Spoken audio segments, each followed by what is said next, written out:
Now, what exactly is the source of this insecurity? Because we're not dealing with law enforcement, we're dealing with insecurity and bringing policing into that. We cannot discuss insecurity and policing and forget all the other elements in the complex. That's one. But the second thing is this: the single biggest source of insecurity in Nigeria is the illegitimacy of electoral mandates. Let us be very brutal about that. When people discover that electoral mandates, their votes don't count, the courts are not working for them, and judges have been bought, they resort to violence and vigilantism.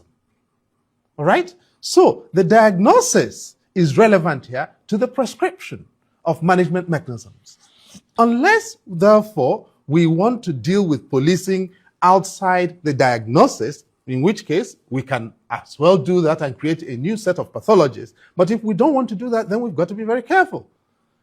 Sani Yerima led us down a path in this country in 2001, which actually has presented us with the pathology we are responding That's to. the former governor of Zamfara. Correct, State. who is now a senator. Right. Right? Sani Yerima told us that if you created state militias on the basis that governors wanted to, you could solve Nigeria's security problems. He gave us Hisbah as a model, right? With hudud crimes, correct? Because that was, hudud crimes were not supposedly allowed under Nigerian law, but he created that.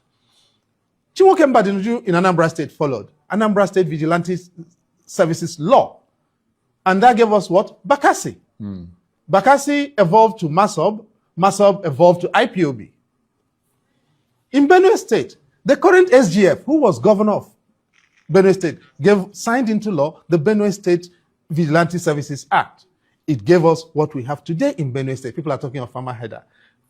Greater Makurdi, you cannot stay in unless you're in the metropolitan Makurdi. Parts of Makurdi, the state capital, are deserted. How did we get to the point that we are today without looking at the pathologies that evolved from the security modeling that those people gave us? It is important to understand that in the police as we speak today, when a police officer is sent to a training institute, that is a punishment posting. So training and doctrine in the Nigeria police is dead. You are going to be introducing state policing with no training infrastructure. So when they tell you we are going to prescribe common standards, there is no infrastructure of policing. Go to Police Staff College and take a look. Go to all the police training institutions and take a look. None is working.